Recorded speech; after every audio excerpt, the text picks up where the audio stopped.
வணக்கம். பரபரப்பு மீடியாவின் செய்திகளுக்காக நான் ஹரிணி. கிரிமியாவையும் ரஷ்யாவையும் இணைக்கும் கெர்ச் பாலத்தில் உக்ரைன் ஒரு புதிய தாக்குதலுக்கு திட்டமிட்டுள்ளதாக கூறப்படுகிறது. உக்ரைன் கடற்படையின் தளபதியாக பணியாற்றும் வைஸ் அட்மிரல் ஒலெக்சி நெய்ஸ்பாவா அது பற்றி சில விவரங்களை பிரிட்டிஷ் ஊடக தி கார்டியனிடம் தெரிவித்தார். இது ஏன் முக்கியமானது? கிரிமியாவுக்கான போர் உக்ரைன் போரின் மையப்புள்ளியாக இருந்து வருகிறது. சர்வதேச சட்டம் மற்றும் ஐநா சாசனத்தின்படி கிரிமியா உக்ரைனுக்கு சொந்தமானது.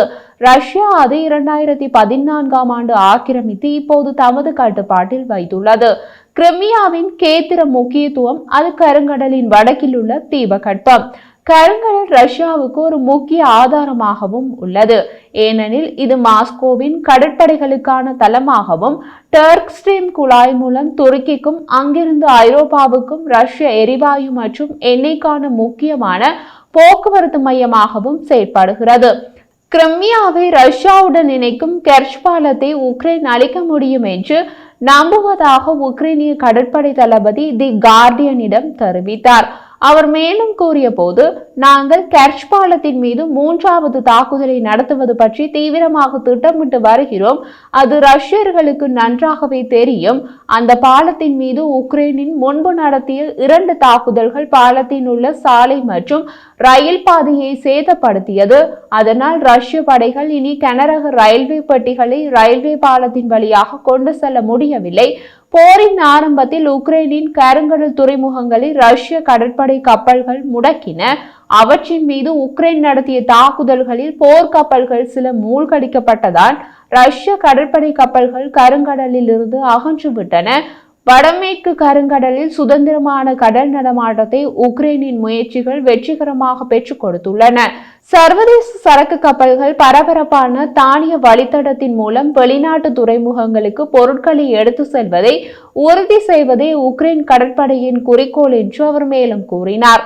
போரின் தொடக்கத்திலிருந்து ஏற்றுமதிகள் என்றும் இல்லாத அதிக அளவுக்கு இப்போது திரும்பியதை குறிப்பிட்ட அவர், இது உக்ரைனின் பொருளாதாரத்துக்கு நல்லது என்றார். ரஷ்யாவுக்கு எதிரான போரில் உக்ரைனின் வெற்றிகளில் இதுவும் ஒன்று. இப்போது கருங்கடலில் உக்ரைனுக்கு செல்லும் கப்பல்கள் எந்த தடையுமின்றி சென்று திரும்புகின்றன. கருங்கடலில் கப்பல்கள் உக்ரைனுக்கு செல்லாமல் தடுப்பதற்காக ரஷ்யா மிதக்கவிட்ட 100 மிதக்கும் வெடிகளை உக்ரைன் கடற்படை அளித்துள்ளது. இது ஒரு பெரிய ரகசிய ஆபரேஷன். இதை பற்றி யாரும் பேசுவதில்லை என்று கூறிய உக்ரைனிய கடற்படை தளபதி, காரணம் அதை யாரும் பார்க்கவில்லை, அந்த அளவுக்கு ரகசியமாக செய்து முடித்தோம் என்றார். சூரியகாந்தி எண்ணெய், பார்லி, மக்காச்சோளம் மற்றும் கோதுமை உட்பட பல்வேறு தானியங்களின் உலகின் மிகப்பெரிய சப்ளையர்களில் உக்ரைனும் ஒன்றாக இருப்பதால் தானிய ஏற்றுமதிகள் உக்ரைனின் பொருளாதாரத்தின் முக்கிய அம்சமாகும். ரஷ்யாவுடனான போரை பற்றி பேசிய உக்ரைனிய கடற்படை தளபதி, இது ஆளற்ற விமானங்கள், ஆளற்ற கப்பல்கள் ஆதிக்கம் செலுத்தும் தொழில்நுட்ப போராக மாறியுள்ளது என்று கூறினார். கடலில் ஆளற்ற கப்பல்கள் தாக்குதலை எதிர்கொள்வதற்கான பயனுள்ள வழிகளை ரஷ்யா உருவாக்கிய பின்னர் உக்ரைனிய பொறியியலாளர்கள் ஹெலிகாப்டர்கள் மற்றும் முதல் நபர் பார்வை ஆளற்ற விமானங்களை சுட விமான எதிர்ப்பு துப்பாக்கிகளை ஆளற்ற கப்பல்களில் பொருத்தினார்கள். இப்போது கிரிமியாவுக்கும் ரஷ்யாவுக்கும் இடையே கடலுக்கு மேல் போடப்பட்ட கெர்ச் பாலத்தை உடைப்பதன் மூலம் கிரிமியாவை தனிமைப்படுத்த திட்டமிடுகிறது உக்ரைன். மாஸ்கோ உக்ரைனின் கிரிமியா தீபகற்பத்தை சட்டவிரோதமாக இணைத்த 4 ஆண்டுகளுக்கு பின்னர் ரஷ்ய படைகளுக்கு முக்கியமான விநியோக பாதையாக 2018இல் ரஷ்ய ஜனாதிபதி புட்டினால் கெர்ச் பாலம் திறக்கப்பட்டது.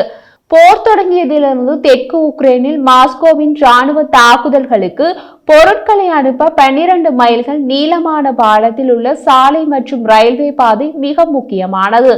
உக்ரைன் முதலில் அக்டோபர் 2022இல் முக்கிய பாலத்தின் கட்டமைப்பை தாக்கியது. மேலும் ஜூலை 2023இல் மீண்டும் ஒரு முறை பாலம் தாக்கப்பட்டு அதன் இறுதி நாட்களில் வாழ்கிறது. 3வது தாக்குதல் நடத்தப்பட்டால் பாலம் உடைந்து கடலில் விழும். பாலத்தின் மீது உக்ரைன் தாக்குதல் நடத்தியதிலிருந்து மாஸ்கோ பழுதுபார்ப்புகளை செயற்படுத்த முயற்சித்தது. பாலத்தை நீருக்கு அடியில் தடைகள் மூலம் பலப்படுத்தியது மற்றும் பாலத்தை பாதுகாப்பதற்காக பான்சர் S1 வான் பாதுகாப்பு அமைப்பு உட்பட வான் பாதுகாப்பு சாதனங்களை நிலைநிறுத்தியுள்ளது. இருப்பினும் பாலத்தின் கட்டமைப்பு கூறுகள் சீரழிந்து வருவதாக நம்பப்படுகிறது.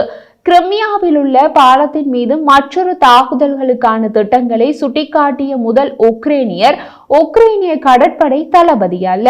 உக்ரைனின் முதன்மை உளவுத்துறை இயக்குநரகம் HUR செய்தி தொடர்பாளர் ஏப்ரல் 2024 பாலத்தின் மீது மற்றொரு தாக்குதல் தவிர்க்க முடியாதது என்று கூறினார்.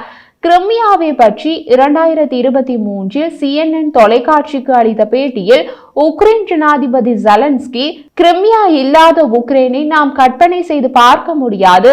கிரிமியா ரஷ்ய ஆக்கிரமிப்பின் கீழ் இருக்கும் போது அது ஒரே ஒரு விஷயத்தை மட்டுமே குறிக்கிறது, போர் இன்னமும் முடிவடையவில்லை என்றார்.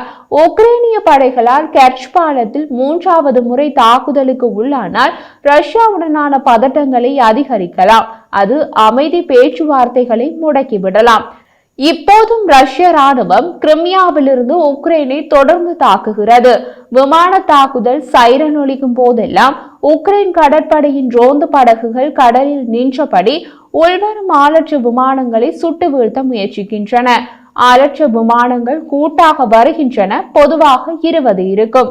நாங்கள் பாதியை அளிக்க முடிகிறது என்று உக்ரைன் கடற்படையின் தலைமை அதிகாரி இலியா கூறினார். அவர் மேலும் கூறிய போது, நீங்கள் ஒன்றை சுட்டு வீழ்த்தினால் உடனடியாக அடுத்ததை சுட வேண்டும். கொண்டாட்டத்திற்கு நேரம் இல்லை. கடந்த வாரம் ரஷ்ய ஆளற்ற விமானங்கள் வழமைக்கு மாறாக மிக அதிக எண்ணிக்கையில் உக்ரைனின் ஒடேசா பகுதியை குறிவைத்து இருளில் கடலுக்கு மேல் பறந்தன. வான் பாதுகாப்பு பிரிவுகளும் ரோந்து படகுகளும் சுமார் 30 ஆளற்ற விமானங்களை சுட்டு வீழ்த்தின. ஆனால் அவை அனைத்தையும் இடைமறிக்க முடியவில்லை. மீதி ஆளற்ற கப்பல்களை இலக்குகளை சென்று தாக்கின. ஒரு முதியவர் கொல்லப்பட்டார். மேலும் ஒருவர் காயமடைந்தார். 20 வீடுகள் சேதமடைந்தன. ரோந்து படகில் 3 இயந்திர துப்பாக்கிகள் பொருத்தப்பட்டுள்ளன. ஒன்று ஒரு நிமிடத்திற்கு 6000 ரவுண்ட்கள் சுடும் அமெரிக்க மினி துப்பாக்கி. மற்றவை 1982 சோவியத் யூனியனில் தயாரிக்கப்பட்ட பிரவுனிங் மற்றும் PKM. உக்ரைனின் கடற்படையை மீட்டெடுக்க வெளிநாட்டு நட்பு நாடுகள் உதவியுள்ளனர். இப்போது 90 கப்பல்கள் உள்ளன. இலியானாவின் கப்பலை எஸ்டோனியா நன்கொடையாக அளித்தது. ஸ்வீடன் மற்றும் பின்லாந்து போர் படகுகளை வழங்கியுள்ளன. பெரிய போர்க்கப்பல்கள் ஒன்று கூட இல்லாத உக்ரைன் கடற்படை ரோந்து படகுகளை மட்டும் வைத்துக்கொண்டு பெரிய ரஷ்ய கடற்படையை முடக்கியுள்ளது.